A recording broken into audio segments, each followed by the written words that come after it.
పనులు నేను ఇవాళ రేవంత్ రెడ్డికి చెప్తా ఉన్నా, డీజీపీ శివధర్ రెడ్డికి కూడా చెప్తా ఉన్నా. డీజీపీ గారు మీరేదో మొన్న పెద్ద పెద్ద సినిమా డైలాగులు కొట్టినారు. మాకు రెడ్ బుక్ ఉండదు, పింక్ బుక్ ఉండదు, ఖాకీ బుక్ ఉంటుందని చెప్పినావు. ఇదేనా నీ ఖాకీ బుక్? మీ పోలీసు వాళ్ళ బట్టలు కూడా తీసుకొడతా అని చెప్పి ఒక కాంగ్రెస్ నాయకుడు అంటే కేసు ఉండదు.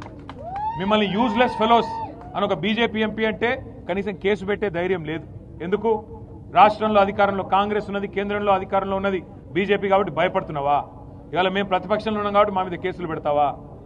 ఒకటి గుర్తుపెట్టుకో డీజీపీ గారు, రేవంత్ రెడ్డి గారు గుర్తుపెట్టుకోండి, ఎప్పుడు అధికారం ఎవరికి శాశ్వతం కాదు.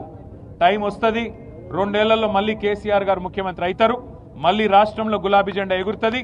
ఈ అరాచకాలకి ఖచ్చితంగా చరమగీతం పాడే సత్తా ఆ రోజు మాకుంటది. అప్పుడు మీరు ఏ కలుగులో దాక్కున్నా ఇట్లా అరాచకాలు చేసిన అధికారులు కానీ, అరాచకాలు చేసిన మంత్రులు కానీ, ఇవాళ ప్రజాప్రతినిధులుగా ఉన్నవాళ్ళు కానీ ఎవరైనా సరే ప్రజాస్వామ్యాన్ని, చట్టాలను, న్యాయాన్ని, రాజ్యాంగాన్ని తుంగలో దొక్కుతా ఉన్నారో వారందరినీ కూడా వదిలిపెట్టకుండా